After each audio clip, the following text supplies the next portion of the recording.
hello guys नमस्कार आशा करो সকলো ভালে আছে জুবিন দা অতি সোনকালে ন্যায় পাওক অতি সোনকালে কওঁতে আজি প্ৰায় এমাহে হ'ব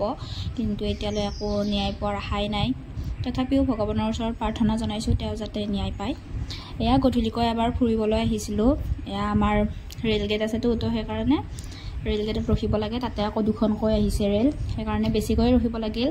এইফালে আমাৰ এমছ আছে নহয় আমাৰ ইয়াতে সাংসাৰিত তো এমছৰ ৰাস্তাটোতে ফুৰিব আহিলো বহুত ধুনিয়া হয় ভিতৰত সোমালেতো আৰু ধুনিয়া ভিতৰত নখুমালো আমি এমছৰ ভিতৰত এনেকৈ আহিলো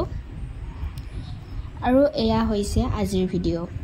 এইখিনি জায়গাত মানে গছ এডাল ৰোৱাৰ কথা আছে পিছত মা দেউতাই ভালদৰে আলোচনা কৰি জনালে যে ইয়াতে ৰুলে বেছি ভাল হ'ব হয় আমি নাহৰ গছ ৰুবলৈ ওলাইছো জুবিন দা কোৱাৰ দৰে নাহৰ য'ত জুবিন গাৰ্গটোত তো সেইকাৰণে আমিও এডাল ৰুই দিলো আৰু দেউতাই ইফালে ৰুই আছে আগতে আমাৰ মা দেউতাহঁতে নাহৰ গছ চিনি পোৱা নাছিল মা দেউতা বুলি নহয় ময়ো চিনি পোৱা নাছিলো জুবিন দাই কৈ থকা শুনিছিলোৱে কিন্তু কোনোদিনে দেখা নাই ৰিয়েলত আজি ফাৰ্ষ্ট টাইম এনেকৈ দেখিলো পুলিটো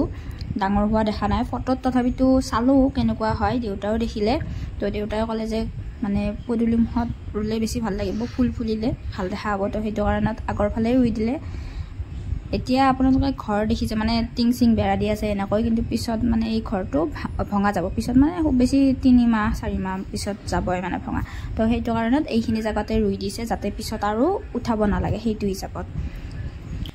আজিৰ ভিডিঅ'টোৰ বিশেষ আকৰ্ষণে হৈছে এই নাহৰ গছডাল আশা কৰো সকলো ভালে কুশলে থাকিব আৰু আজিৰ ভিডিঅ'টো এইখিনিয়ে বাই